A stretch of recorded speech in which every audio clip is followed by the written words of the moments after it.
senhores cavalheiros, senhoras damas, Pac-Man Master 9 mais uma vez. E senhores, hoje eu vos trago o 8º vídeo da nossa série sobre Roma. Hoje eu vou falar de prazeres e excessos.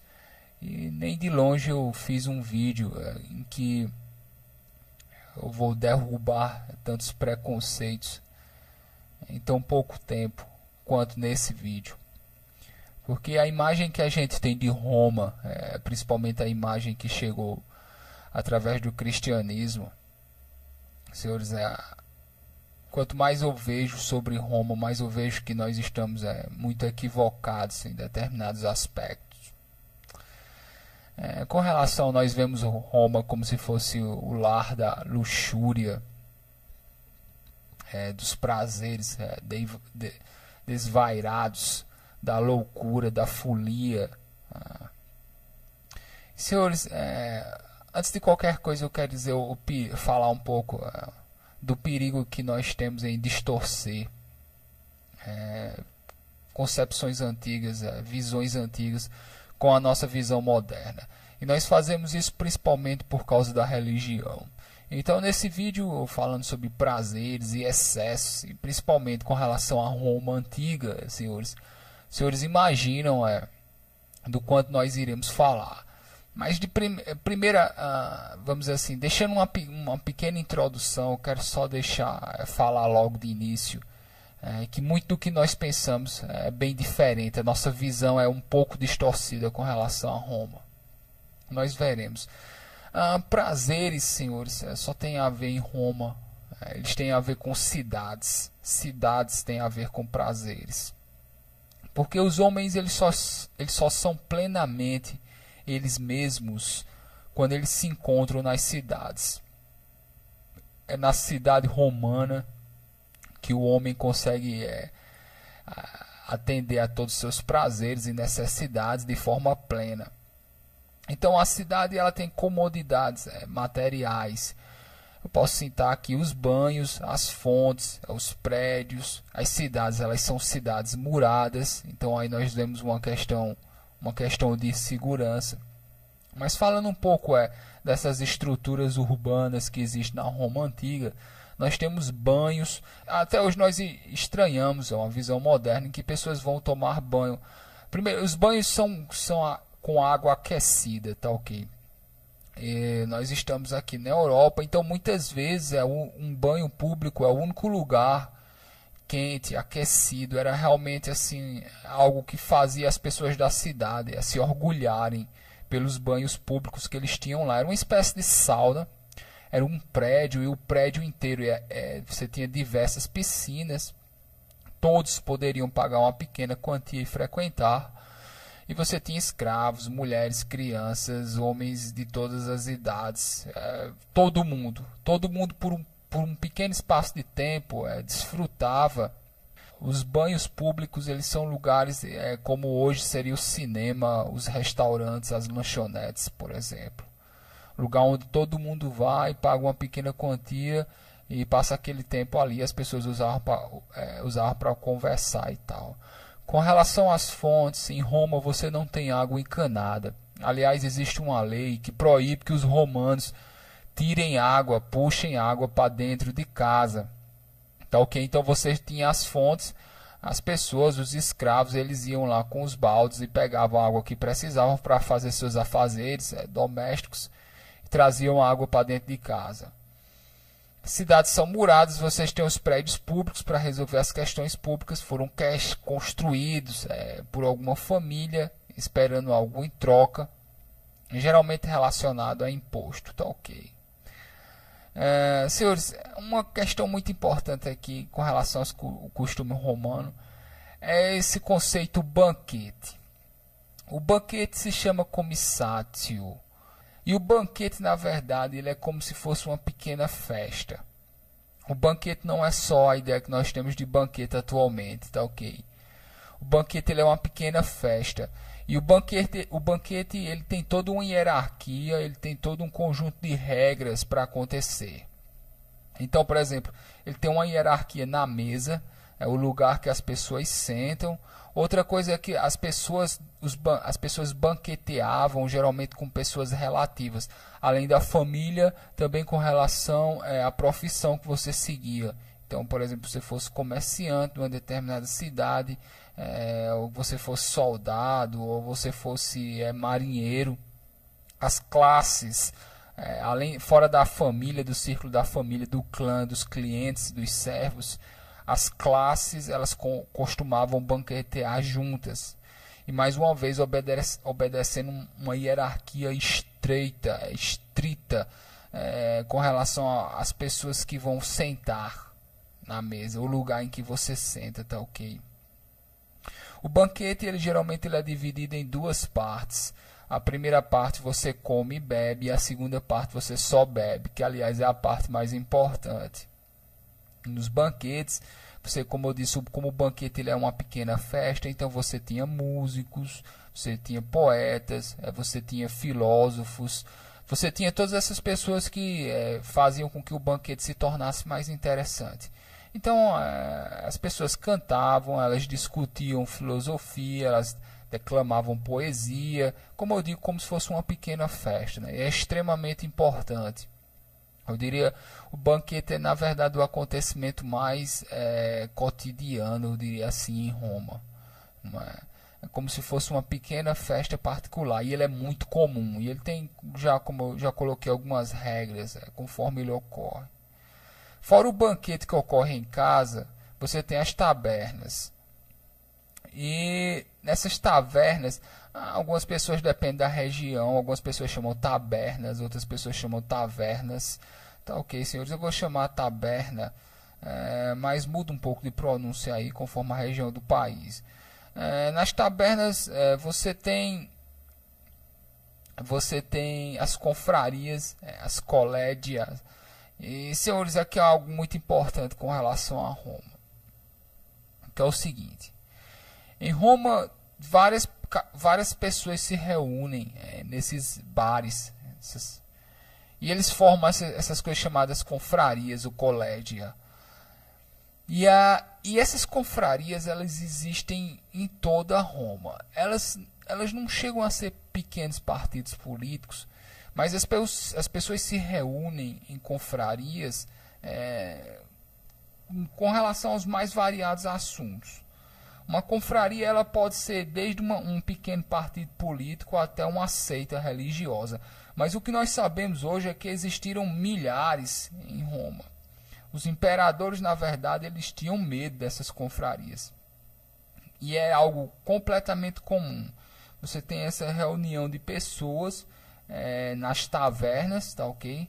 Tabernas, como vocês queiram, senhores, e você tem confrarias. Essas pessoas se reúnem para adorar um determinado Deus. Como eu havia falado aqui, em Roma, o seu credo religioso ele não é imposto. Nunca foi. Nunca houve imposição de credo religioso em Roma antes do cristianismo. Não só cada cidade tinha suas divindades, mas as diferentes confrarias elas se reuniam para adorar seus deuses. Era óbvio que o mais comum de todos era Baco, tá ok? E nessas confrarias, nessas colégia, escravos também podem participar, tá ok? Outra coisa interessante é o seguinte: as confrarias, elas que tomam conta dos enterros, do velório de seus membros. Então, muitos escravos, aliás, faziam parte desses grupos que se reuniam nas tabernas, com o único intuito de ter um velório, ter um enterro, porque eles enterravam os seus. Tá ok? Então, é costume entre as confrarias enterrar os seus, que já é algo que é de se preocupar. A maioria dos escravos poderiam simplesmente ser enterrados como animais, né? Então, essas confrarias, mais uma vez, elas vão desde reuniões políticas até grupos religiosos. Aliás, é muito provável que os cristãos tenham imitado essas confrarias quando eles começavam a se reunir para discutir as questões que eles discutiam. Porque esse era o costume romano muito mais do que era no território judeu. Tá ok? Então, senhor, só adiantando um pouco aqui, mas muitos dos costumes que os cristãos vieram adotar, na verdade, eram costumes romanos, que as pessoas praticavam em Roma. Quando eu falar dos filósofos mais à frente e tal, os senhores entenderão. Então, senhores, nós temos essas confrarias. Confraria, ela pode ser, você entenderia, ela pode ser desde uma confraria até uma seita. Ela, vamos dizer assim, ela gira nesse espectro. Os imperadores, os políticos têm medo delas. Elas são extremamente populares. Eles são grupos, daí que vocês entendem como surgir grupos como a maçonaria, por exemplo. Isso é costume latino, já desde Roma Antiga, senhores. Então, o paganismo, eu vou usar esse termo aqui, eu não gosto de usar esse termo paganismo, mas infelizmente eu tenho que usar, mais uma vez, o cânone é horrível, a nossa visão distorcida, moderna, em cima dos antigos, nós violentando, mas eu vou usar esse termo pagão. E nesse paganismo, a celebração religiosa ela é uma festa. Isso é com relação a Baco, é a divindade ela é mais representada em todo o universo latino, tá ok? Baco ele é o que mais, ele aparece em túmulo, ele aparece nas construções das cidades, em todo lugar você vê. De longe é a divindade mais representada. E, senhores, o que é o sacrifício? Isso é uma questão aqui, porque muitas pessoas não entendem o que é o sacrifício. Então, muitas dessas confrarias, dessas colédias, elas se reúnem. Aliás, eu não tenho certeza com relação à pronúncia, se seria colégia. Senhores, mais à frente eu pesquiso e digo aqui, mas eu vou falar colédia. Mas pode ser colégia também, né? Mas confraria, tá ok, senhores? Algo entre uma confraria e uma seita. Muitas delas elas existem para louvar uma divindade em particular. Então você tem... É óbvio que milhares delas vão se unir para celebrar Baco. E quando você está tendo essas divindades, aí é que vem a questão do sacrifício. Porque o que é o sacrifício? Muita gente tem uma visão distorcida, errada do que é o sacrifício numa civilização antiga. As pessoas acreditam que os deuses eles vivem em nós. E no momento em que eu estou sendo feliz, os deuses estão sendo felizes através de mim. No momento em que eu estou sendo triste, eles estão passando por tristeza através de mim. Então na festa, os deuses eles participam da festa. E a ideia do sacrifício é fazer com que os deuses tenham aqueles prazeres terrenos. Então você tem a ideia do sacrifício muito relacionado com o banquete, mais uma vez. Então, o sacrifício ele ocorre tanto dentro de casa, como ele ocorre no templo. Quando o sacrifício ele ocorre dentro de casa, o que se fazia era o que? Você pegava aquela porção de comida, geralmente era carne, não é? E depois que você sacrificava, as pessoas comiam, os escravos comiam o resto. Quando essa carne era sacrificada no templo, uma porcentagem do sacrifício ia para os sacerdotes. Aliás, às vezes era tanta carne, você imagina assim, você matar um boi inteiro, em que o restante era vendido para os açougues, tá ok? Era assim que os templos conseguiam se manter. Uma parte da carne eles faziam lá, faziam uma performance lá do sacrifício e tal, ritual. Uma parte ficava com eles da carne, tá ok? Então, o sacrifício ele é o prazer da divindade. O sacrifício é feito para você trazer prazer à divindade, que ela participe daquela festa, daquela dança, que ela participe daquela enquanto você estiver bebendo o vinho e comendo a carne. A semana em Roma, você não tem esses domingos certo, como os dias, os feriados, eles são feriados religiosos. E eles dizem que todo mundo deve parar de trabalhar, inclusive os escravos e os animais de carga, tá ok? Então a semana romana, assim, o que diz se as pessoas vão trabalhar ou não são os feriados religiosos. Possivelmente esses feriados eles variavam de cidade para cidade, né? Acho que só um calendário, as pessoas só começam a usar um calendário muito tempo depois, um calendário único. Né? Então, tá ok, galera. Então, tipo, o que dá o feriado, o que faz com que as pessoas parem de trabalhar são as questões religiosas. Você não tem aquele dia certo, todo sábado, domingo, depois de tantos dias, todo mundo para, como a gente tem uma semana hoje. Tá ok. Então, voltando aqui com relação ao sacrifício, sexo ele faz parte do sacrifício, porque mais uma vez aquilo ali você tem a divindade participando dos prazeres que estão ocorrendo ali. Então o que que dava geralmente? Você dava um banquete, esse banquete era oferecido a uma determinada divindade. Se fosse feito dentro de casa, todo mundo comia, dançava. Tem a primeira e a segunda parte é só bebida, eles bebem.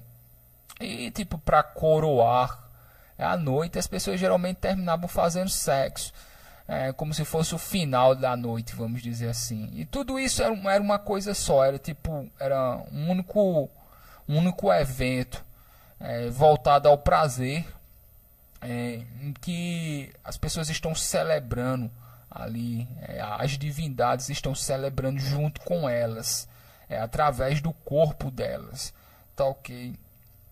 Senhores, outra coisa com relação a diversão, os prazeres, com relação aos espetáculos. Eu já falei aqui com relação dos gladiadores. Então, senhores, você tem pessoas, elas se suicidam. Os gladiadores são pessoas que se suicidam em favor da festa. E na verdade não havia não era tão épico quanto nós pensamos hoje. A relação com os gladiadores era parecido com o circo, tá ok? Então você tinha, aliás, eu acho que até essa expressão circo dos gladiadores e tal, mas não tinha nada a ver com uma arte. Por exemplo, você tem uma arte marcial que tem toda uma relação de nobreza e aprendizado e tal. Nós pegamos esse costume moderno de colocar os gladiadores como se fossem lutadores épicos e tal, mas tudo era uma espécie de circo. Nós não podemos deixar de lembrar disso. São lutadores, tá ok?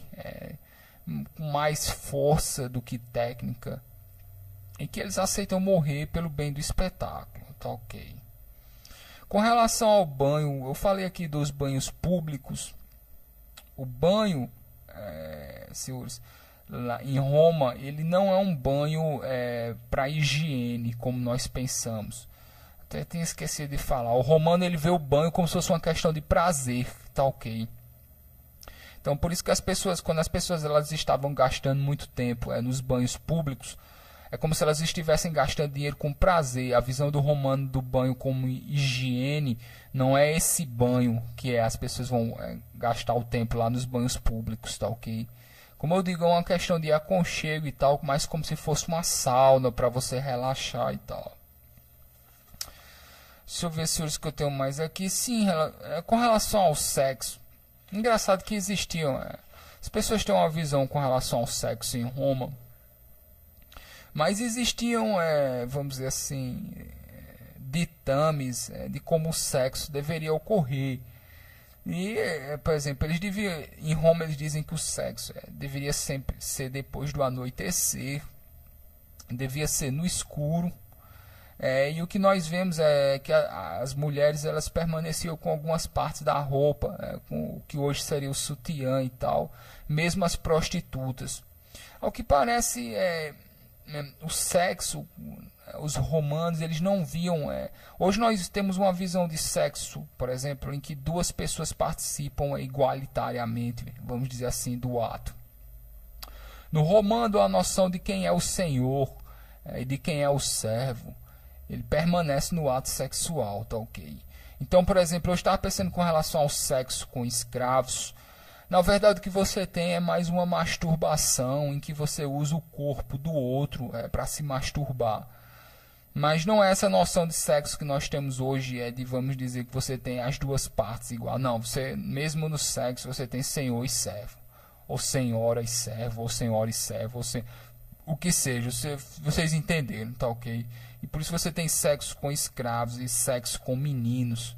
Então, mais uma vez, é mais uma espécie de masturbação em que você usa o outro para fazer isso, tá ok? E não é sexo movido por paixão. Os romanos, falando aqui com relação à paixão diretamente, os romanos tinham muito cuidado com relação à paixão. Na verdade, eles fugiam. Até a palavra, você tem a palavra hoje, patos, de patologia. Os romanos, eles realmente entendem que a paixão é uma doença. Então, você pode, sexo, você como senhor, você se masturba, se você quer relaxar um pouco. Mas isso está muito longe de paixão, mesmo com relação entre homens e mulheres.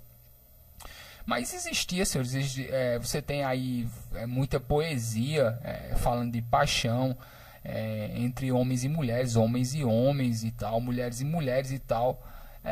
Mas os romanos entendem a paixão não como algo para você, não como algo benéfico, algo do bem, algo puro e belo, como nós tivemos depois do romantismo. Nós temos uma visão romântica disso, nós modernos. A visão do romano, eu acredito, é que ele vê a paixão como algo de doença mesmo. Quem está apaixonado está doente, tá ok? Porque eles veem que a paixão faz com que a pessoa se entregue como um escravo, que você tenha a complacência dos sentidos e tal, você se torna efeminado, como eles dizem e tal. Então, para o romano, um senhor, ele não se apaixona, ele não faz sexo por paixão. Ele tem filhos com a mulher dele, se ele quiser ter filhos, herdeiros, por uma questão familiar. E se ele quiser se masturbar, vamos dizer assim, ele vai usar os escravos, ou meninos, ou escravas, ou o que ele quiser. Vocês conseguem mais ou menos entender mais a diferença do que é um ato sexual hoje moderno, em que você tem, vamos dizer, uma igualdade entre as duas partes no ato, e do que é você ter uma relação sexual de senhor e servo, em que é praticamente uma masturbação, tá ok? Então, senhores, eu acho que o assunto acaba por aqui. Eu vejo os senhores no próximo vídeo, dando alguns recados aqui. Não esqueça, senhores, da página no Facebook, tá ok? Para os senhores manter as atualizações. Aliás, senhores, tem alguns links aí embaixo. Os senhores podem conhecer meu canal pessoal também, onde eu faço para meus amigos, levo minha discussão, gravo vídeo sem edição nenhuma, sem pretensão nenhuma. Tem o meu canalzinho pessoal, tá ok? E eu vou ficando por aqui. Então, senhores cavalheiros, senhoras damas, obrigado pela paciência, senhores. Se cuidem.